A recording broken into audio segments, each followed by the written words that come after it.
she's passionate about telling stories of amazing women who are rocking the world and empowering women to live, love, and thrive. Here's your host, Katherine Gray. Hi, welcome, everybody, to Live, Love, Thrive, Women's Empowerment Hour, brought to you, of course, by 360karma.com. And we hope that you are following us on YouTube, Facebook, of course, Instagram and Twitter at My360Karma. And as you know, we always have on amazing women. And today we have on Chef Ronnda Hamilton. She is the incredible chef to many celebrities, including Queen Latifah, Venus Williams, the NBA Clippers team, and many more. And we are excited to talk about how you empower yourself with food. Please give a warm welcome to Ronnda Hamilton. Hi, Ronnda. How are you? Hello, Katherine. Thanks so much for having me. I'm so excited to be here. Yeah, I'm excited to have you here. And, as exciting as all of those things are that you, the people you've worked with, and I am excited to talk about, you traveling all over the country on tour with Queen Latifah, who I love, and various people. I always find it interesting to find out the journey of how people got to where they are and what they're doing. And I also love meeting people who love what they're doing. And you are so passionate about healthy eating and healthy lifestyle. And I want to find out how you got on that path. So, first of all, you were born in Louisiana, right? Well, my family was born in Louisiana. I was the first one that was born here in Los Angeles, a native you were born here in Los Angeles? It's so funny. I put in my notes, born in L.A., and then I thought, that must have meant Louisiana. Because I knew your family was from there. Yes. So, okay. Yes. Okay, so shift that. Your family's from Louisiana, but you were born here in L.A. I was. Yeah. Right here in Los Angeles. So, but the beginnings were in the food business. Absolutely. That your grandparents, who actually founded a city in Louisiana. Yes, they did. Called Greenwood. Yes, Louisiana. And they had a ranch there, and from the ranch started serving people and opened a restaurant. They did. So, my family goes back so far with food, I can hardly believe it. But yes, my great-grandmother to my grandmother to my parents have all really had their moment in food. And and I still go back to Louisiana, to that ranch. And I remember so fondly when I finished my culinary education and I'd gone through and cooked in Europe and all this stuff. And my grandmother goes, well, you don't really know anything until you come down and learn in Louisiana with me. But they worked on their ranch. They were one of the few families that went to the town first. And it just happened that they were raising so many things. They smoked meats and they canned and they did so many things amazingly that it kind of was a natural progression for people to come and trade with them. And after a while, my grandmother just opened up like a little shack on the property and people would come and eat there. And that was kind of like the first restaurant for the Murrays. That's cool.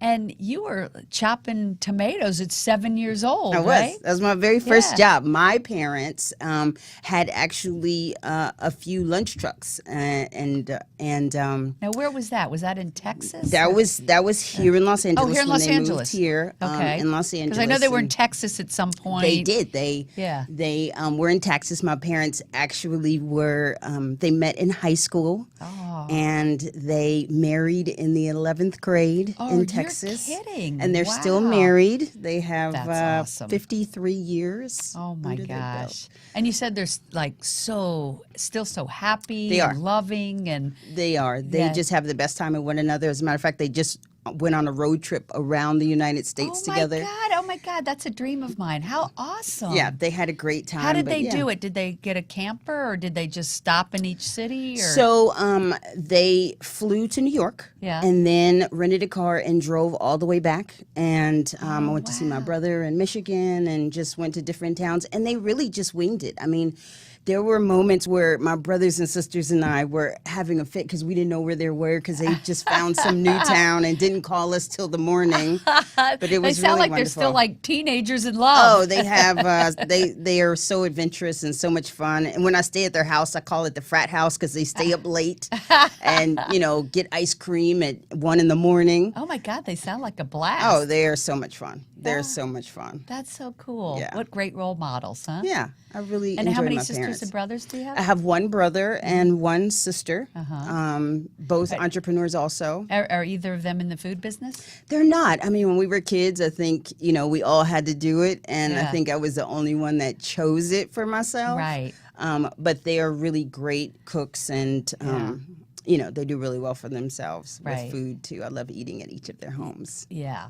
So what provoked you to become a chef? I mean, obviously your upbringing, they had food trucks and a restaurant and Yeah. barbecue restaurant or Yeah, something? they had a barbecue restaurant, Yeah, the I food love trucks. barbecue. They did Yeah. catering for a number of Nothing like Southern hospitals. barbecue. Oh my gosh. Just saying. So Sorry, delicious. California. So Nothing like delicious. Southern, barbecue. So let's talk about how you got on this healthy eating path, because that's really what drew these celebrities to you, isn't it? Yeah. It is. When I went to culinary school, it was my second career. I was in finance before, and I worked for Dean Witter Reynolds, and I was Oh. going down the finance route. And decided it just wasn't for me, and started looking Didn't around make for your heart things. sing. It did not. Yeah. It did not. Although I learned a lot, which I'm very thankful for. Yeah, good for you in business. Absolutely, absolutely. Today. So yeah, I went to culinary school. When I was done, or in my last semester of culinary school, I was hired by Patina Restaurant. This was so far. Which, for those so long people that ago. are listeners not in California, this was a big, popular, sophisticated chain of restaurants Absolutely. at the time here It's in upscale. Los Angeles. As a matter of fact, at the time, the chef had won an award to be the #1 chef in the world at the time. Wow. Yes. And so I was really excited to get into this restaurant Yeah. and work with him. And I went there and graduated and put more time in. And he came to me one day and said, "Hey, I think I'd like to help you develop your career, and you can go to Europe and work with some of my friends, and I'll help set it up for you." And of course, I thought, gosh. what a wonderful opportunity. I'd never traveled abroad. And That's how you know you're doing what you're meant to be doing. When, Things just when fall the in line. universe just delivers little golden nuggets like that when you're not even expecting it. How wonderful. It was and great. that you were willing to go on this amazing adventure. I was Yeah. afraid because I had to Yeah. go alone. Right. But I just were fearless. I put my fears aside, and Yeah. I got on that plane and went to Europe, and And it then was I such a love wonderful the story experience. that you get there and the restaurant you're supposed to be working at is like then closed for a month. Right. Because in Europe they close. They closed in the summer, for the summer. in Yeah. August. So I had Which met. this ends up being a blessing in disguise. So hang in there on this story. Absolutely. So I am working in different restaurants. I'm in Spain and I'm in France, and I'm supposed to go up and work at this really exciting restaurant in the north of Germany in a city called Hamburg. And I make my way up there, trains, planes, automobiles, get all the way up there. I'll walk into the restaurant, I meet the chef, and he's like, "Oh, great, you're here, but we're about to close for a month because we close in August." And I was like, "What are you talking about? Like, you could have told me this before I came all the way up here." And he said, "Yeah, everybody should know that. Like, everybody does this in Europe." So I'm Yeah. like, "Okay." So I thought, what am I going to do until you get back? Like, I have nowhere else to go. And he said, "I tell you what, I'm going to set you up to go and work with one of my friends who works in a clinic a little bit further north." And I thought, okay, anything not to pass time. Right. And I went up and worked with this beautiful chef, Tobias, who was a health food spa chef. And he did healing food for the clinic. And in Germany, at least at the time, doctors could prescribe a spa stay for an illness that you had. Oh, my So gosh. we had people. I wish we at did this- that now. Oh, It was Yeah. wonderful. And Yeah. this this was something that regular people had access to. Yeah. So I stayed there and I learned with him, and we did food for basic cases from exhaustion to very advanced cases, advanced illnesses. Wow. So what you're telling me is you literally learned how to address physical illnesses with food. Absolutely. Wow. And delicious This is food. incredible. Delicious Oh, food. And that was the key for me. Was I couldn't believe how delicious this food was that he was making there, and Wow. how we could really just manipulate it so people who were in those times, like suffering, Yeah. could still have something satisfying. Because we all know, like, the first thing you do when you Right. get sick or you don't feel well Yeah. is you're like, oh, I really want to eat this thing that makes me feel comfortable. Right. I mean, food is such a comfort to so many Yes. people. So to be able to provide that and have people experience healing from that, I was so excited about it. I was Wow. so excited about it. This I is was the most so, amazing story. I obviously it was so meant to be. So and meant to be. And so and- you've taken that with you through the rest of your time till now, that this is what you implement into your cooking. Absolutely. Yeah. Yeah, absolutely. And it's, when I came back to the States, I worked in restaurants again for a while, but I never forgot that I'd learned that and how fulfilling it was. Right. So I had an opportunity to open my own business, and I did a meal delivery service. And just before I knew it, we had so many interesting people who were calling, and it led to the celebrity work. I was serving celebrities and didn't even know it. I mean, when I got to Queen Latifah, I didn't even know that she was my client because it had been arranged through someone else. Right. So You told me this story that one right. day you get a call from her, Yes. and basically the gist of it was, I've been eating your food for a year, and I want you to be my chef. yes. Unbelievable, And that call. she wanted me to go on tour with her to stay healthy throughout, traveling through cities, which is a real challenge. Yeah. And I, of course, jumped at the opportunity. Yeah. And from there, so many other opportunities were given to me from, being the chef for the LA Clippers, which was an amazing experience. And working with Serena and just, every other person that I've been able to just help, Yeah. I've worked with people who have, I've worked on cancer and other, really rare diseases or any things from high blood pressure that people are just challenged with. And it's definitely led me to understand how food can make such a huge difference. Now, let's say somebody's out there and they're saying they have a illness like cancer, which is so prevalent, or something like that. Your website is eatwonderfully.com. Right. And Yes. I love that name. Even that's just so beautiful. Just kind of such an expression of you. Oh, thank you. But Eat Wonderfully. Yes. What a great title. Now, you have a podcast now that you talk about some of these things, I right? do. I'm so excited about it. It was suggested by one of my clients, which I hadn't thought about it. But yeah, we talk about how to make basic changes in your diet that are manageable within Right. your lifestyle. Right. So that you can get some big outcomes out of those small changes. And Right. it's one of the things that I had to realize working with celebrities, that they can't change their whole life and their whole schedule to Right. accommodate, eat this specific way for 8 hours. Like, they can't do that. Right. So I had to come up with very effective, small changes that they can make to have a huge outcome in their life. Right.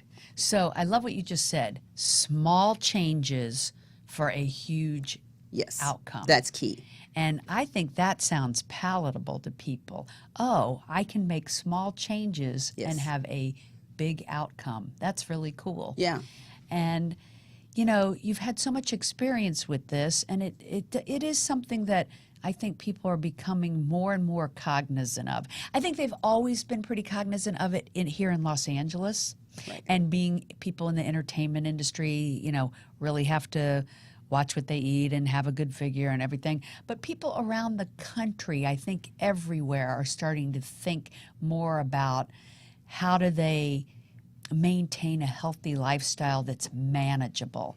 And if that's what you're saying is possible, then that's more palatable to people, that they could make small changes and that'll make a big difference. Because I think people are thinking, oh, I got to make huge changes.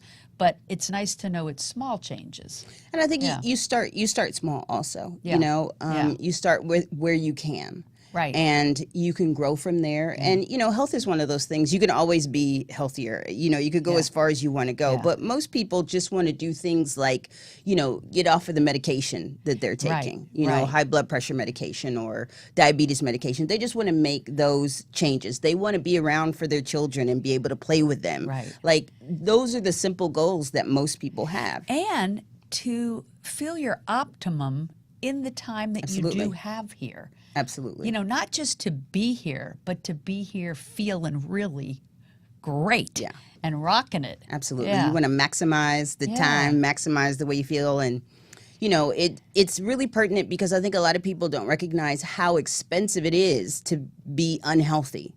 You know, medications cost a lot. Time off from work costs a lot. When you don't feel well and you're sluggish, things happen. If you're not your best at work, it can be really detrimental to you. So food goes a long way in making your life better. Right. And it's so interesting because people think it's expensive to eat healthy.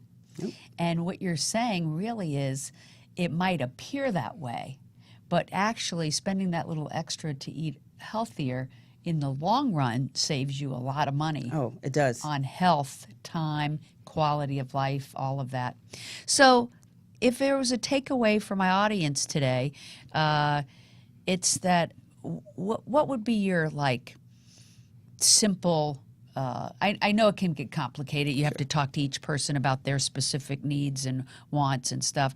But in general, what's some good advice about eating healthy and exercising and all? Like, what's a good synopsis? So I think that the best thing people can do is really pay attention to themselves.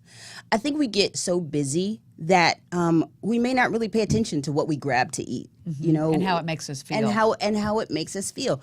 And if we would really pay attention and stop to make really good decisions for ourselves, because the truth is a lot of us know the basics of what to do. We know the basics that we should be eating more vegetables, but we don't do it. And sometimes you get so caught up in your day that you just, you know, will grab whatever's convenient. Oh, I'll just have that to eat. And if you just stop to pay attention to what you're eating, because eating wonderfully is eating what's best for you and your body. And it's just about small choices. And wonderfully, I think of as it being yummy, delicious food Absolutely. as well, because I'm a big foodie. Oh, but I think you can be a wonderful. foodie and eat deliciously well. Absolutely. There's a restaurant here called Providence that I just love. Everything that comes out of there is like a work of art.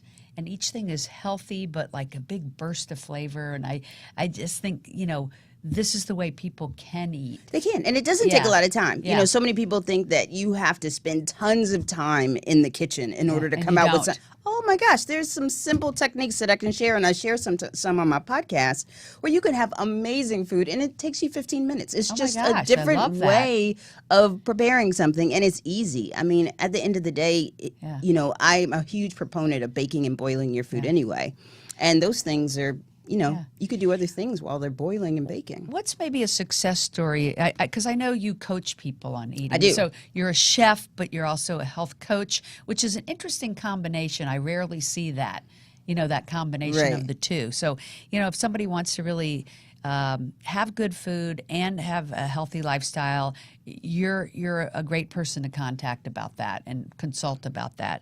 So of all the people that you've helped, celebrity or otherwise, are there maybe some success stories you could share with us? You can use their name or not, just like maybe just some success stories. Well, I mean, I just helped a young lady who is wanting to go into the music business, and she just wanted to feel better and look better with all the photo shoots that are going on and the performances. She's always on camera, and she just didn't feel like she looked and felt her best. And we worked together, and, you know, she lost 30 pounds and, you know, is happy. And you can actually see that in her performance on the videos, and you could hear it in her songs. Like it was really amazing for her. But I think that one of the things that hit most personal for me was my father, who, yes, my father was diagnosed with cancer. He's always been a big junk food eater. He just, you know, loves it just from a childhood. And all those preservatives. Yes, all the preservatives. And, you know, your child can tell you, but you don't always listen. Yeah. But yeah, he got cancer, and he had some extra pounds on, and the doctor was like, we really need to do this surgery, but he really needs to lose about 25 pounds before we can do this. So and he is, oh my gosh, he loves junk food. Like, that is his favorite. Yeah. So what's his favorite thing? I think that he loves hot dogs. He loves hot dogs. Okay. And so actually I ended up making custom, you know, sausages for him so he could get that hot dog feel, but not all those preservatives and nitrates and all those things. Oh, you like handmade it? Yeah, I did. Cool. You know, it's not as hard as you think. It's not if you have a KitchenAid mixer and an attachment, watch out. Yeah. But we had to work on him changing his habits, his cravings, and get that weight off in time, and then build him up like mentally to feel like he could get through this surgery. And then after the therapy that went along with it, it was a big project. And, you know, there's always some naysayers out there who thought that he wouldn't make it, but he did, because we brought everything we could to the table, including nutrition and wonderful doctors. And it was just such a wonderful experience to be able to, you know, take all my skill and put it together to help someone that I cared so deeply about. Wow, that is awesome. So he's doing great. Oh, he's great. And he's so, you know. And the cancer is gone? The cancer is gone. He's cancer-free. He's thinner. And, you know, doing really well and exercising. I mean, he's had a true lifestyle change. Yeah. And, you know, that's going to be really great. So, because he has grandchildren.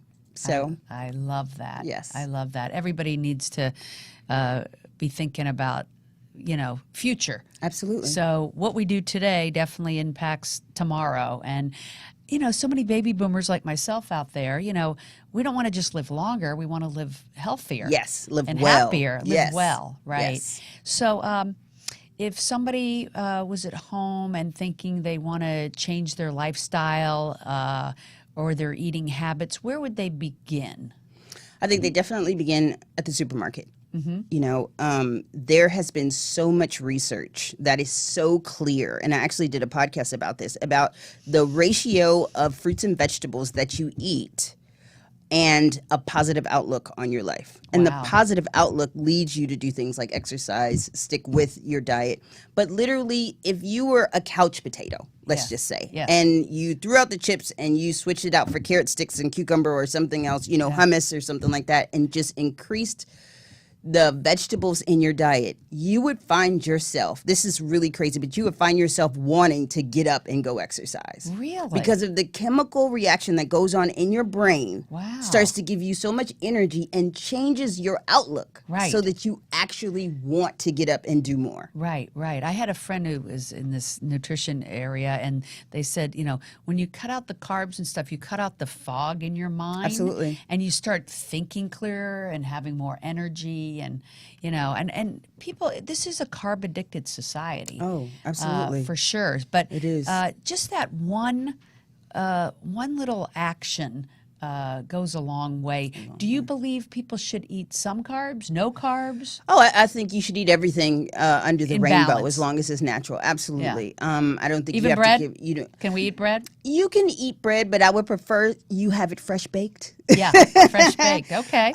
But I don't think we should eat as much as we do. Right. I don't think you should have a sandwich every day for lunch, or you know, maybe bread. have it a couple times a week. Or, Absolutely. Yeah, everything in moderation. Absolutely. Eat bread Okay, as much as you'll eat a beet. What's your favorite meal?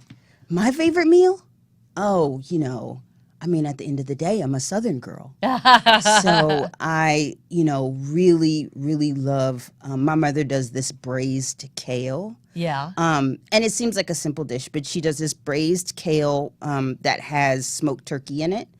And she does just this simple little cornbread on the side, and it's so good. My mother loved cornbread. Yeah. We were from the South. We were born in wonderful. Virginia. Yeah. Wonderful. Yeah, a lot of people don't know that. In fact, in California, they don't even know where Virginia is. People ask me, where are you from? I go, D.C. Oh, yeah, I know D.C. Right next door. I have loved having you on. It always thank goes so you. quickly. People can check you out at eatwonderfully.com. Yes, they And can. look up Ronnda Hamilton. That's Ronnda with 2 N's Yes, and no right. H. So correct. Ronnda. Yes. And on Instagram and Twitter, you are Chef Ronnda Ronnda Rocks. We love that. Yes. We love that. And you do rock. Oh, thank you.